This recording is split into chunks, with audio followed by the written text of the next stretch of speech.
Bismillahirrahmanirrahim. Innal hamdalillah nahmaduhu wa nasta'inuhu wa nastaghfiruh wa a'udzu billahi minasyururi anfusina wa min sayyiati a'malina may yahdihillahu fala mudhillalah wa man yudhlilhu fala hadiyalah. Assalamualaikum warahmatullahi wabarakatuh. My friend Ikhwafillah yang dirahmati oleh Allah Subhanahu wa taala, di kesempatan kali ini saya ingin berbagi atas sebuah kisah yang mudah-mudahan menjadi aspirasi dan inspirasi untuk kita semuanya. Paling tidak harapan saya melalui apa yang disampaikan oleh si Uwa di kesempatan ini menjadi sebuah charity di balik sebuah cerita. Mudah-mudahan harapannya demikian. Boleh dikatakan mungkin judul yang pas untuk cerita yang bakal dibawakan oleh si Uwa ini adalah Hikmah Sang Penguntit. Wah, kok bisa, Wak? Sang penguntit bisa menjadi atau bisa memiliki hikmah tertentu? Nah, nanti kita akan ungkap sekarang ya.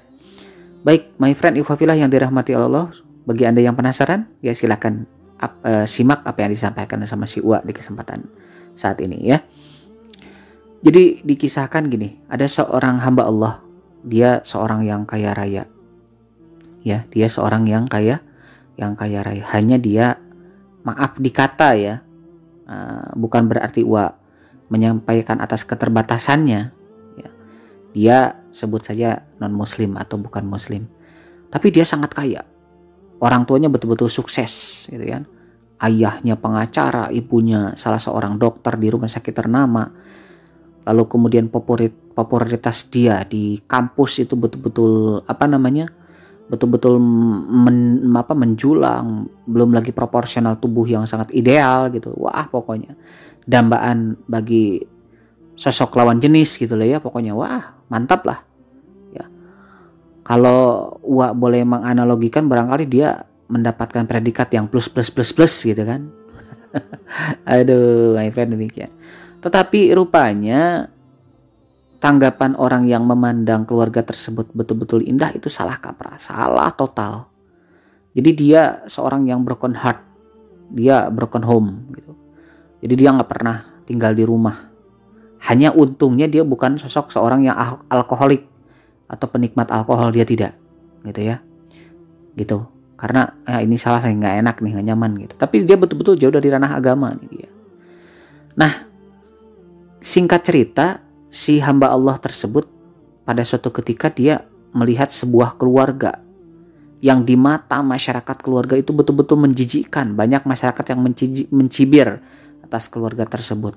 Ayahnya sebagai seorang pemulung, ibunya sebagai asisten rumah tangga, ya itu pun lepasan, ya itu pun lepasan. Jadi yang suruh nyuci baju tetangga gitu kan, menyetrika baju tetangga itu ibunya, dan anaknya berjualan. Anaknya hanya satu, itu sebagai penjual gitu. Nah, lalu kemudian apa yang dirasakan sama dia? Jujur, kenapa dia broken heart? Karena di rumahnya itu sering terjadi pertengkaran, sering ketidakcocokan dalam pendapat segala macam, nggak nyaman lah pokoknya, nggak nyaman. Nah, berbeda dengan 180 derajat gitu, bertolak belakang dengan kehidupannya dia melihat di keluarga tersebut ya, walaupun sifatnya sederhana, walaupun makannya cuma di piring seng, tetapi mereka bisa makan dengan lahap, dihiasi hari-harinya dengan canda tawa dan segala macam, indah lah pokoknya ya. Sehingga menjadi satu buah pertanyaan atas dia, karena dia sebagai sosok seorang penguntit dan juga memang dia juga memiliki gengsi yang tinggi gitu ya untuk mengikuti keluarga sebagai memiliki gengsi yang tinggi gitu kan atas keluarga tersebut gitu kan. Untuk mendekatinnya dia hanya ngikutin aja gitu. Ketika waktu subuh nih, bapaknya ngajak sama anaknya, "Dek, yuk kita sholat," dia ikutin aja ya. Lalu ketika pas jualan, bapak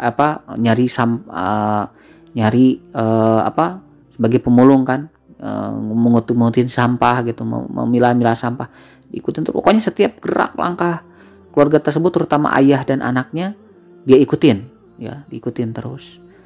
Nah ya, lalu kemudian ya Suatu hari si anak itu dipalak sama temennya kan berjualan anaknya kan, titipan dia, si anaknya jualan gorengan titipan tetangga nih ceritanya.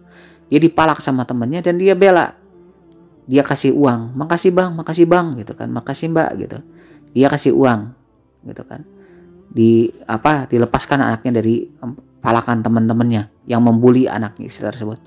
Dia kasih uang, tapi dia masih tetap gengsinya tinggi nih gitu ya, ngasih uang. Dan itu berlaku 3 kali ya, dipalak 1 kali, 2 kali, 3 kali. Nah singkat cerita, ketiga kalinya si anak itu, bang atau mbak gitu, saya tidak punya apa-apa, tapi bisa nggak posisinya lagi puasa nih ya kan, kasihan kata si orangnya tersebut, yuk kita makan yuk, kamu kan udah capek-capek nih, udah lalah, terus kamu juga muka udah nggak enak dilihat nih, bonyok nih ceritanya, disiksa sama teman-teman kamu, yuk kita makan gitu. Si orang tersebut, kata si anak itu bilang, maaf, afwan, terima kasih sebelumnya, tapi saya hari ini lagi puasa. Kaget kan dia, puasa itu apa, dijelasin sama anaknya, kaget dia ya, waduh kok dia memiliki keyakinan, tapi kan kamu udah capek. Iya nggak apa-apa, saya akan insya Allah mempertahankan atas puasa. Masih kecil usianya 6 tahun atau 7 tahun. Nah lalu kemudian aduh gitu, ini udah mulai tergerak nih hatinya. Lalu ya saya ikut inilah jualan sama kamu, ya ikut jualan. Pas sore harinya ketika pas pulang, yuk ya saya persilakan untuk Anda untuk ngikutin ke tempat saya untuk sama-sama kita berbuka. Dia berbuka tuh, dia malu sendiri, puasa mah tidak gitu kan, tapi ngikutin buka nih.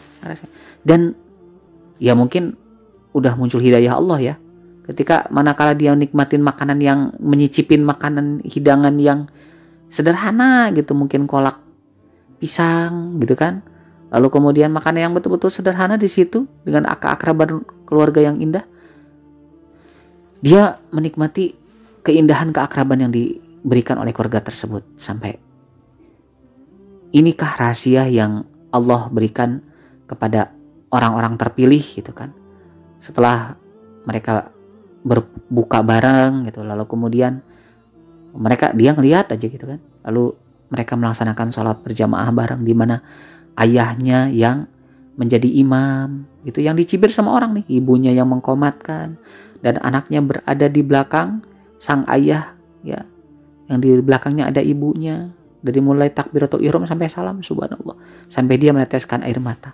Lalu kemudian dia menghadap ke bapaknya dan dia bilang, Pak, saya tergerak hati saya tergerak akan perasaan saya. Jadi ini rahasia Anda, keluarga Anda menjadi, walaupun mungkin bagi tanggapan orang keluarga Anda sederhana, tapi bagi saya benar-benar luar biasa. Betul-betul hal yang tidak dimiliki oleh kebanyakan manusia lainnya. Saya boleh di depan Anda menyatakan diri saya, bagaimana kata si bapak, asyhadu alla ilaha illallah wa asyhadu anna muhammadar rasulullah. Kemudian dia masuk Islam dan akhirnya dia menjadi mahasiswa manusia yang sukses bagi kalangannya dan terutama keluarganya. Wallahu a'lam bishawab. Assalamualaikum warahmatullahi wabarakatuh. Mm-hmm.